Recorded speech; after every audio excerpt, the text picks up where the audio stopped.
Hi, welcome back po sa Taro Page Philippines. This video po, gawin po natin to para sa weekly horoscope, October 7, 7 to 13, para po sa may sun, moon, at rising sign na Cancer. So kung bago kayo sa channel, please click the subscribe button, bell notification, and palike na rin po na ating video.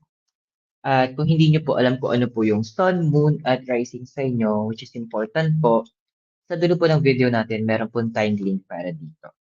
Tandaan po natin yung readings. They are for guidance purposes. So, gamitin po natin yung free will natin ng maayos. At kung nais nyo po na mag-set po ng private reading or for spell works, pwede nyo po ako i-message sa aking personal account in Facebook. Yung link po is nasa description sa baba ng ating video.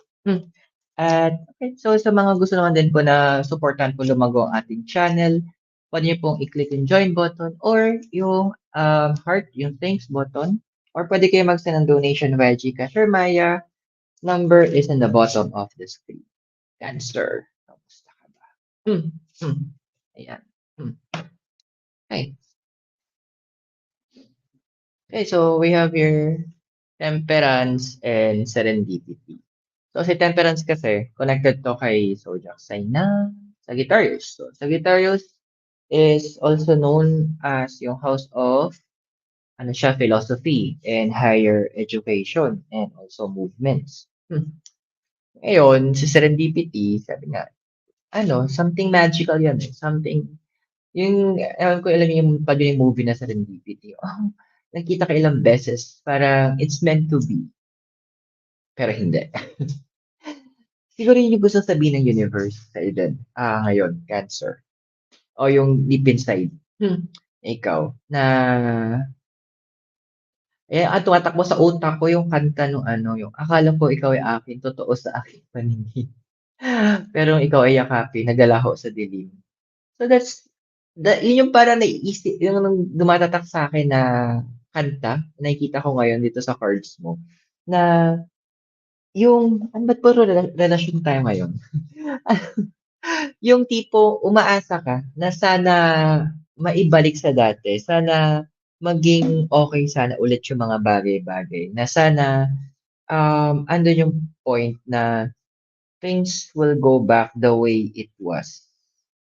Pero unfortunately, Cancer, alam mo din sa sarili mo na hindi pwede. Alam mo din sa sarili mo na you have reached the limit.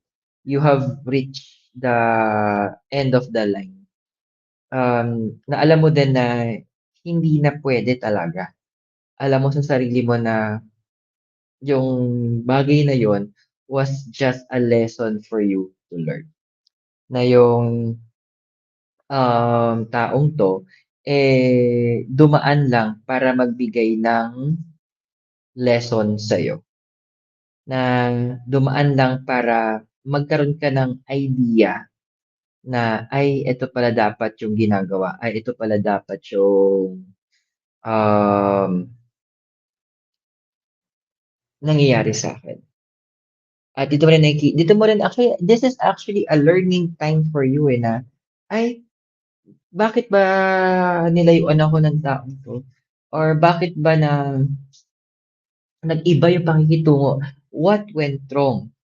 Ano ba kasi usually magiging ano, nagiging dahilan mo kasi siya may kasalanan kasi gan'to, kasi ganyan." Baligtarin natin ngayon yung concept. Ano ba yung nagawa mo or hindi mo nagawa? Ano yung mga late mo na ayun pa yung dagdag natin, late mo nang nagawa? What were the promises na binitawan mo na hindi mo tinupad? Kasi you need to make sure then as well na andoon na you are matured enough na gawin mo yung parte mo din. Na gawin mo din yung kailangan mong ginagampanan mo. Na ginagawa at andoon na siguro andun na iba kasi hindi kayo nag-isa sa mga naging issue niyo is nakikita ko dito, yung love language niyo. Magkaiba kayo ng love language ng tao, tapos iba pa yung pamamaraan ng pagtanggap niyo.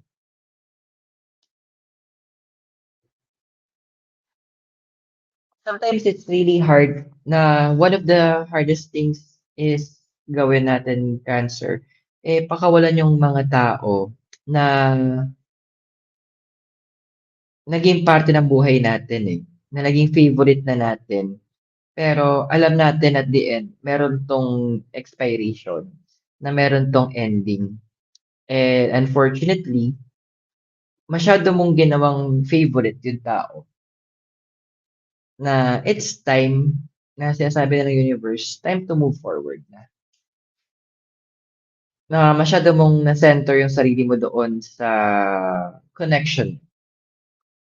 So, hindi lang 'to tungkol sa romance, puwedeng family 'to or friend mo. So, it's time that you learn how to move forward. Yung kanta ngang The Art of Letting Go. So,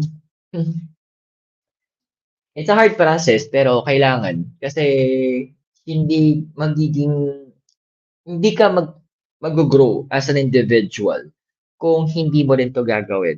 Ikaw din yung maiipit, ikaw yung matatalo, ikaw din yung literal, sorry sa term, pero ikaw din yung kawawa kapag hindi mo ginawa na pakawalan mo yung dapat binibitawan mo. It's hard pero again, kailangan siyang gawin. Ay, so tingnan natin your crossing, Nine of Cups tsaka flexibility. Now, ang nine kasi number 2 ng ano, eh, number 2 ng creation ano, higher learning. Cups 'to, symbol ng water, tungkol sa emotions and the heart, tas flexibility. You know what, andun pa rin na siguro di naman kita masisisi na may part pa rin sa'yo still hoping. That's very normal, sa isang tao na naging may taong importante para sa kanya. Andoon na talagang nagho-hope ka, kunyari may nagawang mali yung tao, nagho-hope ka na hindi siya yung gumawa nun. Nagho-hope ka na sana mali yung pagkakaintindi mo na hindi niya gagawin yun to hurt you or what not. Pero minsan yung kaka-hope natin yun, dun tayo sa nagkaka-problem. Kasi hope is a very powerful thing. Unfortunately, kapag nagamit 'to ng hindi maganda, ikaw yung matatalo sa bandang huli. 'Pag andoon na naabuso yung hope na 'to, nagiging puwede mapunta 'to sa pagiging delusional, puwedeng mapunta 'to sa in that negative aspect. Kasi sabi din ng flexibility, eh, ikaw sobrang adjustments na yung ginagawa mo. And too much adjustments is bad as well. Adjusting too much is something that you shouldn't be doing. Andoon na pinapala 'to ng cards na, eh, bakit mo kailangang, ilagay yung sarili mo sa gano'ng sitwasyon? Bakit kailangan mong hayaan na ikaw lagi din yung nag-a-adjust? Sometimes you need to stop for a moment, eh. Kaya siguro alam mo din na may expiration date yung connection niyo kasi andun yung punto na you know for a fact na pareho niyong kailangang i-end yung mga bagay-bagay na kumbaga sa puzzle, eh, oops, hanggang dito lang yung puwede nating mabuo. Ang gulo ng ang gulo ng nangyari sa'yo, Cancer, ha. So, ako yung sumasakit ang ulo para sa'yo, sa totoo lang. Pero kasi kailangan matutunan mo 'to, eh, living alone for this week. Talagang ang dami mo kasing kailangan isa pang crossing mo, ang dami mo ding kailangang gawin. Kung it's either kung nag-aaral ka sa school 'to or if it's work or business related to that. Talagang medyo late ano na tayo, mamaya na tayo sa mga bagay ng tungkol sa puso. What's your crowning desire? So meron tayong Ten of Pentacles tsaka why? Well, siguro it comes din na as part of your personal house sa Cancer that ngayon alam ABS-CBN tayo, family is forever. So andoon na yun yung hinahanap mo, eh, yun yung tina-target mo, yun yung inaasam mo na sa Ten of Pentacles yung tipong you would like to be a provider for your family. andun din yung punto na with the card of the Y na parang nagtatanong ka na rin, literal. Bakit ba nangyayari 'tong mga bagay na 'to? Bakit ba napupunta ako sa ganitong sitwasyon? Why is it it's hard for me to do these things? Bakit ang nakakapagod? Ang dami mong bakit.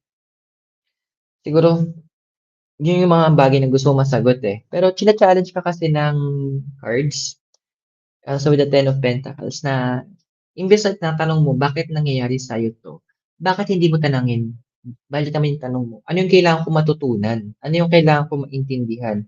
Ano yung kailangan kong ma-absorb na lesson para makaalpas ako mula sa sitwasyon kung nasaan ako?"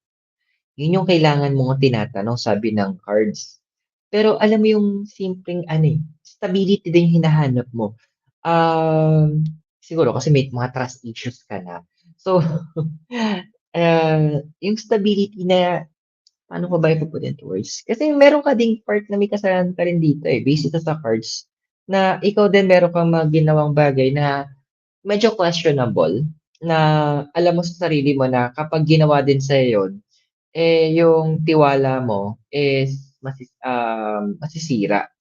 So, andoon na this card, yung crown card mo, eh, nagpapaalala lang din na it's a sort of a balance na rin 'to, eh. Parang self-realization, self-check, self-review, andun yung point na yun na nilalagay ka ng universe dun. So, it is also important that you need to learn from the universe kung ano yung tinuturo sa'yo based sa mga nangyari sa'yo. Dahil ang iyong foundation card is the Two of Wands and Yang. Ayan. So, two kasi is about balance, it's about partnership. Si Wands tungkol siya sa fire, passions and energies. And Yang is a male energy. Siguro ano, ang dami ko siguro. Puro ko siguro. Well, this card is telling me din, yung part na, um, natuto ka kasi mag-isa. Parang yung mga tao sa paligid mo na, "Ay okey lang ka and okey ka lang." Parang actually yung part mo na yung even sa family yung iba sa inyo, eh, ng umabot sa punto na ng nagle-let go na rin kayo or hinahayaan, parang bahala na kayo sa buhay niyo basta ako this is me, this is what I'm going to do. So, come what may, I'll do what I need to do. So, andun na kayo sa puntong gano'n and andun yung foundation niya na parang gagawin ko 'to para sa sarili ko. Tapos kapag naagrabyado na kayo o feeling niyo nape-pressure na kayo, bigla kayong nagfe-fade away din sa background. Parang nawawala. Pero iba sa inyo kasi nagiging confrontational, eh. Pero mas pipiliin niyong bilang lumayo, eh, kaysa sa masaktan kayo o alamin yung totoong nangyari. Bakit umabot sa ganoong punto. So, yung cards nagsasabi na, well, it works temporarily. Siguro nakatulong siya ng panandalian. Pero kung babalikan mo din siya, Cancer, hindi nareresolba talaga yung nangyayari. Bumabalik ka lang doon sa pinagsimulan o yung na-experience mo, eh, nauulit lang siya. Kaya siguro nag-ano, andun yung desert card mo na Y, kasi gusto mong maintindihan bakit. Sometimes you need to face it, eh. So, kailangan mong banggain yung sakit, oo, i-absorb para mas maintindihan mo. Your past, recent past is the Ace of Pentacles and to be fair. Is about creation. Pentacles tungkol siya sa earth, anything na mga physical. So, may part here na pinapakita ng cards na may mga sinimulan ka na makakatulong sa'yo in terms of your finances, in terms ng sa career growth mo or sa business mo. And gusto mo sana na mag-focus ka do'n. in the past. Gusto mo sanang palaguin yun, pero andoon yung point na sa sobrang fino-focus mo yung sarili mo dun, na nagkaroon ka ng moment na siguro pangit yung term ko, na naging selfish ka. Na andoon na you're trying to take everything papunta sa'yo. So, ang ending, yung tao na nandiyan sana, nasasaktan kasi yung feeling of neglect, kasi hindi ka nag-open din. Yung with the card of to be fair, oo, sige, andoon na ginagawa mo yun para sa sarili mo. Pero andun din, yes, to be fair, paano naman yung tao? Nakipag-communicate ka ba? Nagsabi ka ba ng iyong plano? Nagsabi ka ba na eto yung pinagdadaanan mo, na eto yung nararamdaman mo? Nagsabi ka ba na gusto mong ganito yung mangyari? Nagsabi ka ba na kailangan na eto yung tina-target ko? So, andoon naghintay yung tao din. Tas ngayon, yun, in a way, nag-shutdown kang bigla ng sarili mo. And that's one of the things na kailangan mo ding intindihin o harapin. Kasi it's something that is causing negativity sa'yo at sa connections mo with other people, especially yung mga connection mo o yung connection mo na lumalalim talaga. Hmm. Ano ba kasi yung future na ikaw?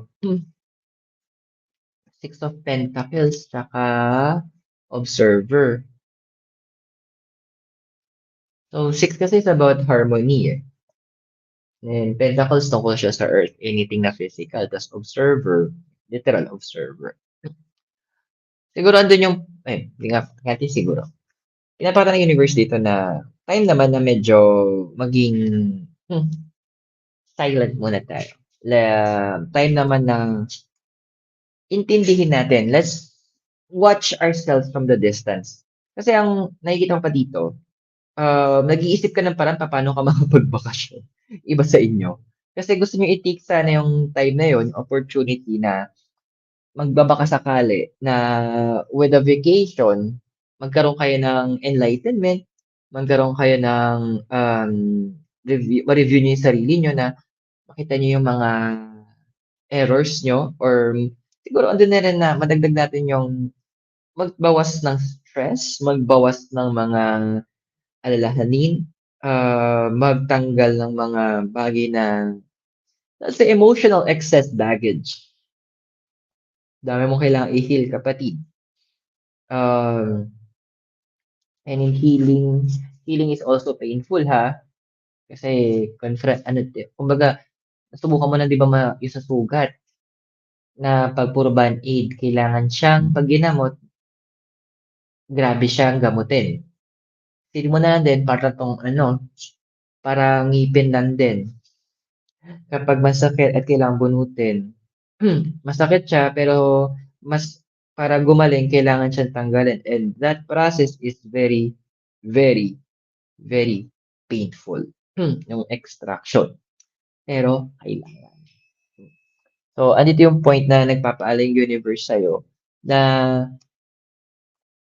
you need to have that moment to be distant para maintindihan mo, mas ma-absorb mo, at mas magkaroon ka ng clarity kung ano yung mga bagay na kailangan mong ayusin at i-level sa iyong sarili. Kasi sa sobrang akala natin minsan na normal yon, okay lang yon kasi nasanay tayo. Pero ang totoo, that is a toxic part of us. And removing toxic sa ating sarili, ay, dude, masakit. Promise. So, tingnan natin ano ba physical environment mo. Kay Priestess, tsaka not for you. Ando lang talaga na literal, may mga bagay na hindi talaga dapat para sa'yo. Pero andoon na malakas kang mamili, nakukuha mo. Pero may mga bagay na dapat para sa'yo, masyado mong pinairal din yung iba sa'yo, pinapairal na, ay, hindi ko nakuha kasi baka hindi para sa akin. Kapatid, May mga bagay na kailangang ilaban natin ha. May mga bagay na dapat i-pursue natin kasi para sa atin yun. Now, in the physical environment, may mga tao, alam mo yung mga tao na or places na nararamdaman mo eh. Sabi ng high priestess eh, nararamdaman mo na kailangan mo pumunta dito. Pero minsan ang iniisip mo yung budget mo, iniisip mo yung gagastusin mo, iniisip mo na baka wala kang matuluyan o baka walang mangyaring hindi maganda pag nagpunta ka do'n. Masyado mong pinangungunahan ngayon. So, andun yung punto na pinapaalala sa'yo ng cards na learn to use that as a way to warn you, not to guide you. Yung negative aspect naman ay isip mo, nandyan yan para tulungan kang maintindihan kung ano ba talaga yung ano yung pwedeng mangyaring hindi maganda. And from there, gumawa ka ng paraan kung mangyari man yun, magkakaroon ka ng safety net na sasalo sa'yo na para hindi maging matindi yung impact. Pero alam mo yung yung kailangan mong puntahan, yung kailangan mong kausaping tao, alam mo bakit mo siya kailangang gawin. So andito na pinapaalala ng card, you need to push it, you need to do it, kasi peace of mind mo din ang nakasalalay dito. Okay? Dahil may mga kailangan ka talagang tapusin. And these are very important things kung pag-uusapan natin yung healing mo. Ano bang emotion environment mo? Four of Swords, tapos breathe. So four is about structure, Swords is about air. So air is about mind and intelligence. Ayan, overthink tayo, kapatid. Alam mo, hindi dahil ini-ignore natin, mawawala na. Parang ano yan eh, yung 'di ba sa mga cartoon, sa mga palabas, mga dating palabas na 'pag nagwawalis sila, winawalis nila sa ilalim ng rug kasi iniisip nila na, "Ay hindi naman nakikita so mawawala." But still andun pa din yung dumi. So same thing with you. The problem will not just go away magically dahil hindi mo pinapansin. Mas mas pinapatagal mo, to be honest, mas lumalaki yung impact nung problema. Mas magkakaroon 'to ng complications para sa'yo, magkakaroon 'to ng issues para sa'yo, magkakaroon 'to ng problems along the way. So, this card, itong yung sa emotional aspect ng life mo, nagbibigay ito ng warning, eh, na wag mong ibaon yung problema sa limot. Kasi kailangan harapin mo. It will be a painful confrontation yung gagawin mo. Pero yun nga, eto yung moment na kailangan mo siyang gawin. Kasi habang tumatagal, sorry to say, sa nababasa ko sa card, kung hindi mo 'to maayos as soon as possible, unti-unti yung karma mo, yung good karma mo kasi papasok yung Pluto in ano na tayo, Aquarius. Instead yung good karma mo is aangat, may hahatak sa'yo na energy pababa. And that energy is the karma of this problem. So, literal, kaya nga sabi ko kailangan mong harapin eh. Kasi kung gusto mo i-maximize talaga yung goodness na ipapadala ng universe sa'yo, kailangan kung ano man yung mga talikalang nakatali sa'yo sa nakaraan, kailangan mo talagang harapin. Kailangan mo talagang bigyang pansin. At kailangan mo din putulin. At yung pagputol dapat proper, hindi yung ganyan lang na, "Ay, kakalimutan ko 'tong problem na 'to and I'm good." No. This is a problem that needs to be done, needs to be fixed, and needs to be addressed properly. Ano masabi ng ano mo, ng hopes and fears mo? Seven of Pentacles tsaka Alega. Seven kasi is about wisdom, Pentacles about physical. leg up tungkol sa health.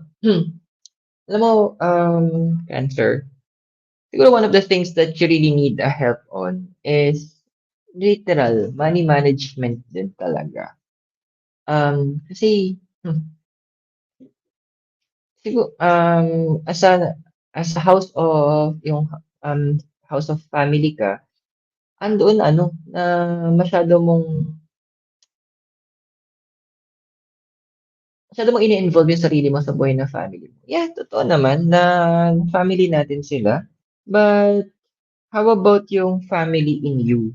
The family that is you. Paano yun?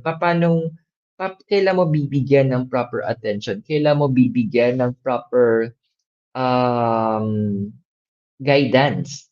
Kasi hindi sa lahat ng pagkakataon, we should always give, give, give. Kasi pag ginawa mo yun, ikaw din ang mauubos, ikaw din yung matatalo. Kumbaga, literal, matuto ka naman magtira para sa sarili mo. Eh, yung mga ayusin mo pang problems will literally cost you a lot din. So, paano mo magagawa yun kung tas magdadahilan ka kasi sa family? Kapatid, we should not use our family as a source, parang dahilan para para takasan natin ibang problems natin. Kasi yung problem sa family mo, andiyan lang yan, hindi mawawala yan. Meron sila palagi. And ang masakit nito, iba sa inyo, sa House of Cancer, ini-enable nyo yun.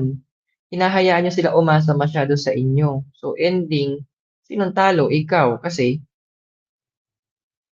actually, talo din sila eh. Kasi hindi sila natututong tumayo sila ng mga paa, hindi sila natututo lumaban ng patas, hindi sila gumagawa ng paraan sa sarili nila, hindi sila nagbabanat ng sariling mga buto. So, ito yung point na gustong ipaalala sa'yo ng universe.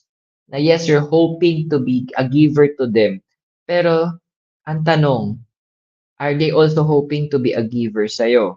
Andun din ba yung punto na gusto nila, meron sila nagagawa para sa'yo? Andun din ba yung oras na kung saan priority ka nila sa mga bagay-bagay? Di ba? Nga natin yung ano yung hopes, ano yung possible future mo. So, we have here is the Nine of Pentacles and Milk and Honey.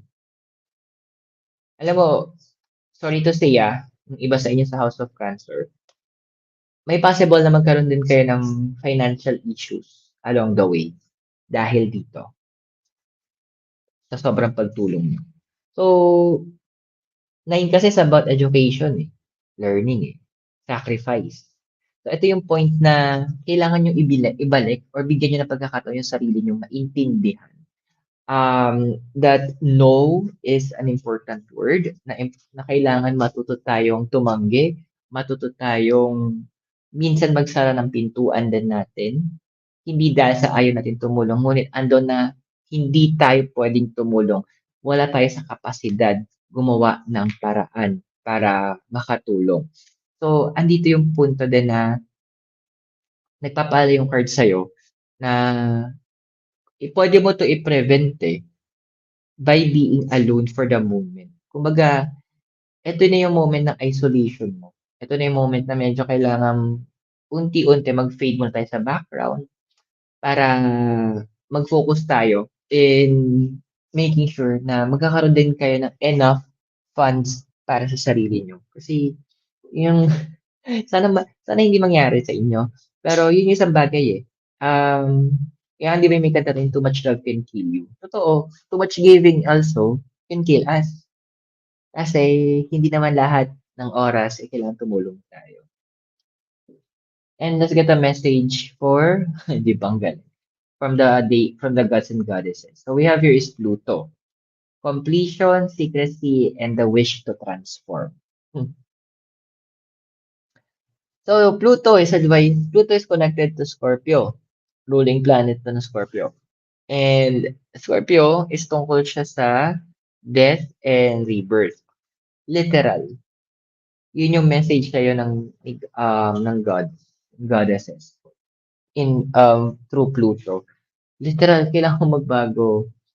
Yan nabanggit ko kanina, ang dami mong kailangang pagalingin, ang dami mong healing na kailangang pagdaanan. And this is the time that the universe will do that for you. This is the moment that the universe will transform you into a person that you need to be. Kasi, yun yung kailangan. Being you, a better version. Diba? Kaya gusto-gusto ko yung kanta, kay Britney Spears ba yun? Yung sinabi niya na, I'm stronger than yesterday. Yun yung gustong gawin sa'yo ng universe. Stronger in different aspects ng life mo. Hindi lang in terms of your career or business or studies, pero in terms of you handling your finances, your handling yourself, your health, holistic naman ang approach ng universe. So, naway nakatulong po ang reading sa'yo. At tandaan, yung readings po natin, they are for guidance purposes. May free will po tayo, let's use it wisely. And kung bago kayo sa channel, please click on the subscribe button, the notification, and give this video a like. At kung nais nyo pong supporta na lumago ang ating channel din, pwede nyo pong i-click yung ating join button sa baba or yung ating thanks, yung may heart po. Or you can send a donation via GCash or Maya. The number is in the bottom of the screen. And also for private readings po and spellworks, pwede nyo po akong i-message sa aking personal Facebook page. The link po is nasa baba sa description ng ating video. Cancer, maraming salamat sa iyo. God bless. Namaste. Hare Krishna and blessed be. At naway magkita tayo very soon. And mula po dito sa lahat ng nabanggit, kasama po ang Mickey Noodles. Yan, nakasulok ko po kami nilalamig.